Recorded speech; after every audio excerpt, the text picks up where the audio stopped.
Ba't ba ang ganda-ganda mo? Ay, ganda-ganda nga. Maganda ka ba?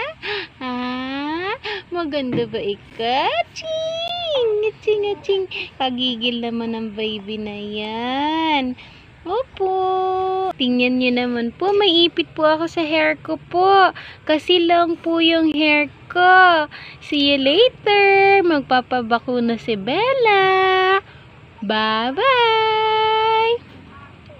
At yan mga mami, on the way na nga pala kami. Papunta kami sa Lock First Health Center. Doon nga lang pala siya makikita sa may Lock First Elementary School.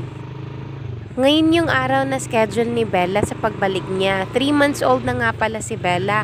Sabi ng pedya, ang ituturok daw sa kay Bella is para sa rotavirus at saka para sa pneumonia. Malapit lang to sa amin kaya hindi hassle. Isang sakay lang ng tricycle at ayan na. Ay, inaantok pa ang little chinita na yan with yellow dress and cute na ipit sa hair.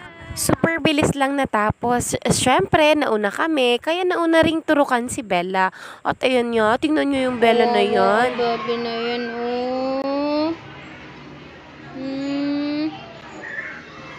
Waiting kami sa sundo namin. Super kawawa nga ang Bella ng time na yan. 2 hita ba naman ang tinurukan. Pero wala tayong choice, ganun talaga. After nga pala namin magpabakuna is umuwi na din kami. Syempre, nung umpisa, hindi pa gaanong ramdam ni Bella.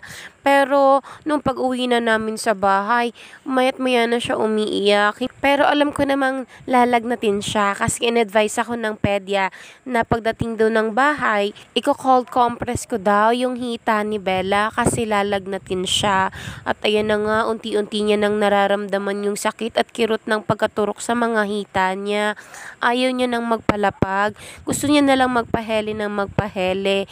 Bawat hawak mo sa may hita niya o kaya kahit masagi man lang, hindi niya na matigil ang kakaiyak.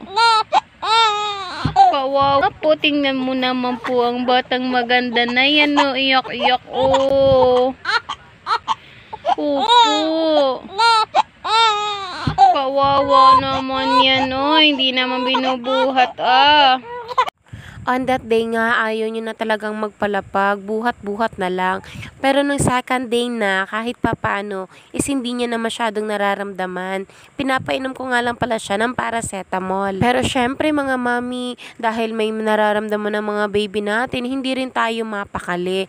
Kaya sinisigurado natin na kahit papaano, maging okay pa rin yung pakiramdam niya. Ininday yata ni Bella yung turok ng bakuna sa kanya, siguro mga 2 to 3 days.